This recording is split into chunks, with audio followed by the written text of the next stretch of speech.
নবম শ্রেণীর ইতিহাসের মডেল অ্যাক্টিভিটি টাস্ক 3-এর 1 ও 2 এর প্রশ্নগুলো হয়েছে।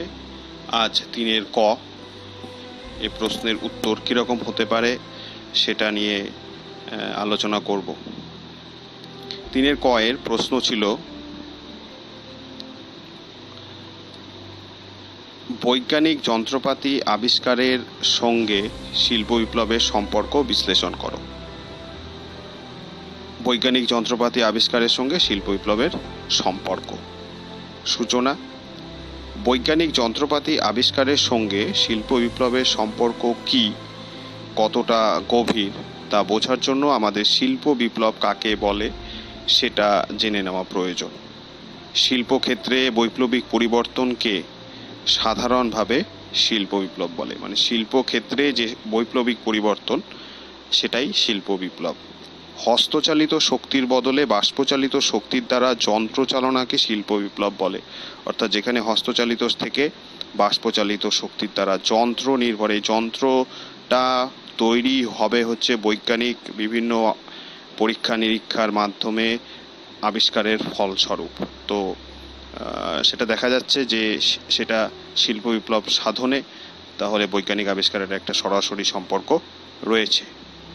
এর ফলে উৎপাদন ব্যবস্থায় বৈপ্লবিক পরিবর্তন আসে এবং কুটির শিল্পের পরিবর্তে যন্ত্রচালিত শিল্পের প্রাধান্য বাড়ে।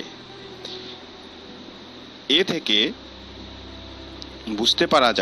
সহজে বুঝতে পারা যায় যে শিল্প বিপ্লবের সঙ্গে বৈজ্ঞানিক যন্ত্রপাতি আবিষ্কারের ওতপ্রোতভাবে সম্পর্ক বা জড়িত। ফিলিস ডিনের মতে যন্ত্রের আবিষ্কার শিল্প বিপ্লবের একটি অন্যতম কারণ। ঐতিহাসিক H.F.L. ফিশার বলেছেন, দৈহিক শ্রমের স্থলে যন্ত্রের মাধ্যমে ব্যাপক উৎপাদনকে শিল্প বিপ্লব বলা হয় বা বলে। কারিগরি বিদ্যার অগ্রগতি ইংল্যান্ডের শিল্প বিপ্লবের বিশেষ সহায়ক ভূমিকা নিয়েছিল, যা পরবর্তীকালে সমগ্র ইউরোপে ছড়িয়ে পড়েছিল। ওই কারিগরি বিদ্যাটা সম্পূর্ণভাবে বিজ্ঞান নির্ভর এবং এর মাধ্যমে বিভিন্ন যন্ত্র আবিষ্কার হয়েছিল যা শিল্প বিপ্লবকে ত্বরান্বিত করেছিল। 1 নম্বর পয়েন্ট, বস্ত্রশিল্প। বস্ত্রশিল্পের প্রয়োজনে ইংল্যান্ডে প্রথম জন কে উড়ন্ত মাকু 1733, Arkwright water frame 1769, Hargreaves spinning jenny 1765 নামে সুতো কাটার যন্ত্র, কার্টরাইট উন্নত বস্ত্রবয়ন যন্ত্র আবিষ্কারের জন্য বস্ত্রশিল্পে এক যুগান্তকারী বিপ্লব ঘটেছিল যা শিল্প বিপ্লবে সহায়ক হয়েছিল। তো শিল্প বিপ্লব, বিশেষত বস্ত্রশিল্প বিপ্লব যে ঘটছে তার পেছনে কিন্তু এইসব আবিষ্কার, বৈজ্ঞানিক আবিষ্কারগুলো খুব সহায়ক ভূমিকা গ্রহণ করেছিল। 2 নম্বর পয়েন্ট, লৌহ ইস্পাত শিল্প। ক্রম্পটনের মিউল, জেমস ওয়াটের স্টিম ইঞ্জিন 1769 ইত্যাদি আবিষ্কারের ফলে লৌহ ইস্পাত শিল্পে বিপ্লব ত্বরান্বিত হয়েছিল, যেরকম বস্ত্রশিল্পে আমরা দেখতে পেলাম ঠিক সেরকমভাবেই। এছাড়া জন স্মিটনের বা ব্লাস্ট ফার্নেস, স্মিটন তো বোঝা যাচ্ছে বানানটা একটু ভুল, তোমরা দেখে নেবে, 1760 লোহা গলাবার যন্ত্র আবিষ্কারের ফলে লৌহ ইস্পাত শিল্প বিপ্লব আসে।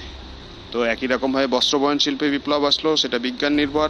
লৌহ ইস্পাত শিল্পেও দেখছি আমরা যে বিপ্লব সংঘটিত হচ্ছে বা যন্ত্রপাতি প্রচুর পরিমাণে উৎপাদিত হচ্ছে, তাতে সহায়ক ভূমিকা নিয়েছিল এই লৌহ ইস্পাত শিল্পের ক্ষেত্রেও বিভিন্ন বৈজ্ঞানিক আবিষ্কার।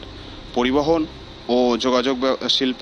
পরিবহন ক্ষেত্রে টেলফোর্ড ও ম্যাকডামের পিচের রাস্তা তৈরির কৌশল আবিষ্কার 1811, ফুলটনের বাষ্পচালিত নৌকা বা স্টিমার 1815, জর্জ স্টিভেনসনের বাষ্পচালিত রেল ইঞ্জিন 1814 আবিষ্কার ইংল্যান্ডে প্রথম শিল্প বিপ্লবের পথ প্রশস্ত করেছিল। একই রকমভাবে দেখতে পাচ্ছি যে যোগাযোগ শিল্প বা পরিবহন শিল্পে যে যুগান্তকারী পরিবর্তন হচ্ছে সেগুলো বৈজ্ঞানিক বিভিন্ন আবিষ্কারের জন্যই সংগঠিত হচ্ছে। খনি শিল্প। খনির মধ্যে নিরাপদে কাজের জন্য হামফ্রে ডেভির আবিষ্কৃত নিরাপত্তা বাতি 1815, দুবার বাতি আছে, আবিষ্কৃত যে এই নিরাপত্তা বাতি ব্যবহারের ফলে খনিতে কাজ করা অপেক্ষাকৃত সহজ ও কম বিপজ্জনক হয়। এর ফলে কয়লা উত্তোলনের পরিমাণ বৃদ্ধি পায়। যে কয়লা উত্তোলনটা, কয়লা আমরা জানি একটি শক্তির উৎস এবং এই শক্তিকে ব্যবহার করে তাপবিদ্যুৎ কেন্দ্র থেকে যেটা যন্ত্র চালাতে সাহায্য করে। উপসংহার, আমরা শেষে বলতে পারি উপসংহার যে শিল্প বিপ্লবের সূচনা শিল্প প্রযুক্তির বিপ্লব গুরুত্বপূর্ণ ভূমিকা নেয়। শিল্প বিপ্লব যখন সূচনা হচ্ছে তার সঙ্গে সঙ্গে শিল্প প্রযুক্তির বিপ্লব হচ্ছে এবং সেটাই কিন্তু শিল্প বিপ্লবে একটা গুরুত্বপূর্ণ ভূমিকা নিচ্ছে। বিজ্ঞানকে যদি আমরা উৎস ধরে থাকি তাহলে প্রযুক্তি হচ্ছে তার ব্যবহারিক প্রয়োগ, অর্থাৎ ব্যবহারিক প্রয়োগের মাধ্যমে সেই প্রযুক্তিগুলো আসছে যা বিজ্ঞানকে কাজে লাগিয়ে, এবং প্রযুক্তিবিদ্যার উন্নতির ফলে প্রাকৃতিক সম্পদকে নানাভাবে কাজে লাগানোর নতুন নতুন পদ্ধতির উদ্ভব ঘটছে। কয়লা, জলবিদ্যুৎ প্রকৃতির অপরিমেয় উৎস কি শিল্প উৎপাদনের কাজে লাগানোর সুযোগ তৈরি হয়। প্রযুক্তিবিদ্যার উন্নতির সঙ্গে সঙ্গে শক্তির নানা রকম উৎসের আবিষ্কার শুরু হয়। তাই সবশেষে বলা যায় যে শিল্প বিপ্লবের সঙ্গে বৈজ্ঞানিক যন্ত্রপাতি আবিষ্কারের সম্পর্ক খুবই গভীর। এর পরের প্রশ্ন রয়েছে, ঔপনিবেশিক শক্তিগুলি কেন চীন ও আফ্রিকাকে ব্যবচ্ছেদ করতে চেয়েছিল? ঔপনিবেশিক শক্তিগুলো চীন ও আফ্রিকাকে ব্যবচ্ছেদ করার কারণ, প্রথমে উপনিবেশ কাকে বলে আমাদের জানতে হবে। সূচনা: উপনিবেশ একটি স্থান বা এলাকা যা অন্য কোনো দেশ কর্তৃক নিয়ন্ত্রিত হয়। একটি উপনিবেশকে প্রায়শই নির্দিষ্ট কোনো না কোনো দেশ কর্তৃক শাসন করা হতো। উপনিবেশবাদ হলো এক দেশের জনবসতি প্রতিষ্ঠা এবং অন্য অঞ্চলে তার রাজনৈতিক, অর্থনৈতিক ও সাংস্কৃতিক নীতি আরোপের চেষ্টা। উপনিবেশবাদকে দুর্বল মানুষ বা অঞ্চলের ওপর নিয়ন্ত্রণ বাড়ানোর ক্ষেত্রে একটি শক্তির নীতি এবং অনুশীলন হিসাবে সংজ্ঞায়িত করেছে। অর্থাৎ একটা অন্য দেশ যখন অপর একটি অঞ্চলকে শাসন করবে সেইভাবে বিভিন্নভাবে সেটা হতে পারে। সরাসরি সেখানে সাম্রাজ্য স্থাপনের মাধ্যমে উপনিবেশ স্থাপন হতে পারে, বা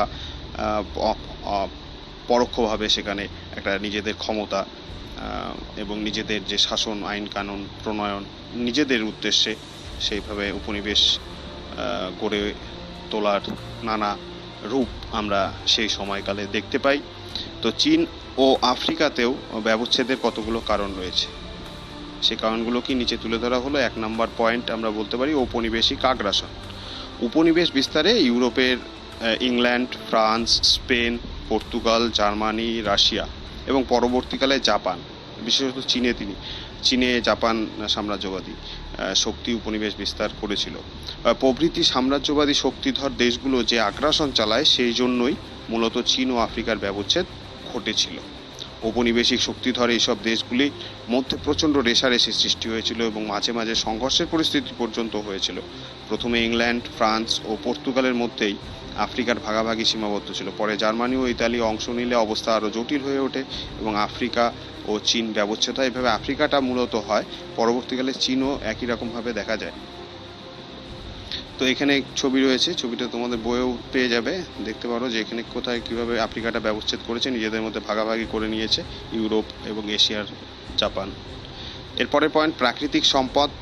আফ্রিকা ও চীনের বিপুল প্রাকৃতিক সম্পদ যেমন কাঁচামাল ও অন্যান্য খনিজ সম্পদ ইউরোপের শিল্প কলকারখানাগুলির জন্য খুবই প্রয়োজন ছিল। চীন ও আফ্রিকায় সাম্রাজ্যবাদী শক্তিগুলির কাছে এর জন্য লোভের বস্তু হয়ে ওঠে এবং তার অন্যতম কারণ হচ্ছে এখানকার অফুরন্ত প্রাকৃতিক সম্পদ। এই প্রাকৃতিক সম্পদকে কেন্দ্র করে চীন ও আফ্রিকাতে সাম্রাজ্য, ঔপনিবেশিক সাম্রাজ্য স্থাপনের আকাঙ্ক্ষা সেসব দেশের মধ্যে জাগ্রত হয় এবং তারা সেই লক্ষ্য পূরণের উদ্দেশ্যে ঝাঁপিয়ে পড়লে ব্যবচ্ছেদ ঘটে। এরপরে পয়েন্ট, ধর্মপ্রচার। ইউরোপের শ্বেতাঙ্গ খ্রিস্টানরা পিছিয়ে পড়া আফ্রিকার কৃষ্ণাঙ্গ বা চীনের জনগণের মধ্যে নিজেদের সত্য ধর্ম বা খ্রিস্ট ধর্মে দীক্ষিত করার উদ্দেশ্যে যেখানে নিজেদের উপনিবেশ প্রতিষ্ঠা করেন সেখানে খ্রিস্টান মিশনারিদের পাঠানোর উদ্যোগ নেয় এবং তারা খ্রিস্ট ধর্মে ধর্মান্তরিত করার প্রচেষ্টা চালায়। অর্থাৎ নিজেদের ধর্ম ওইসব দেশে চালু করার একটা প্রচেষ্টা ছিল, তার ফলেও তাদের মধ্যে একটা উচ্চাকাঙ্ক্ষা বা ইচ্ছা প্রকাশ পায় যে অন্যান্য অঞ্চলগুলোতে নিজেদের উপনিবেশ স্থাপন করবে, তার মাধ্যমে তাদের নিজের সত্য ধর্ম খ্রিস্ট ধর্ম প্রচার করাও একটা কারণ ছিল। মনরো নীতির প্রভাব। মার্কিন রাষ্ট্রপতি জেমস মনরো তার বিখ্যাত মনরো নীতি 1823 ঘোষণা করে যে দক্ষিণ আমেরিকায় বিদেশি হস্তক্ষেপের বিরোধিতা করেন এবং আমেরিকায় ব্যর্থ হয়ে ইউরোপীয় উপনিবেশিক শক্তিগুলি আফ্রিকা ও চীনের মধ্যে সম্প্রসারণের নীতি গ্রহণ করে। অর্থাৎ এর আগে পর্যন্ত যে আমেরিকাতে একটা সাম্রাজ্য স্থাপনের কার্য তারা পরিচালনা করছিল এবং সেখানে এই মনরো ঘোষণার পরে সেটা বাধাপ্রাপ্ত হয়, ফলত তারা আফ্রিকা ও চীনের দিকে সম্প্রসারণ নীতি গ্রহণ করে। পরের পয়েন্ট, গৌরবের আকাঙ্ক্ষা। ইউরোপীয় শক্তিগুলির কাছে এই ঔপনিবেশিক প্রতিষ্ঠা মর্যাদা ও গৌরবের বিষয় হয়ে দাঁড়ায়। এই অবস্থায় আফ্রিকা ও চীনে বিভিন্ন ঔপনিবেশিক উপজাতিগুলো ঝাঁপিয়ে পড়ে এবং বিভিন্ন অঞ্চলে নিজ নিজ আধিপত্য প্রতিষ্ঠা করেন। ইউরোপের বিভিন্ন দেশ সাম্রাজ্য বিস্তারের জন্য উৎসাহী হয়ে ওঠার কারণ হলো আর্থিক রাজনৈতিক মর্যাদা বৃদ্ধি করা, অর্থাৎ আর্থিক দিক থেকে লাভবান হবে, রাজনৈতিকভাবেও তাদের লাভবান হবে, তাদের সাম্রাজ্য বিস্তার ঘটবে এবং মর্যাদা তো অবশ্যই বৃদ্ধি পাবে, কারণ অন্যান্য দেশ তাদের সমীহ করবে, শ্রদ্ধা করবে।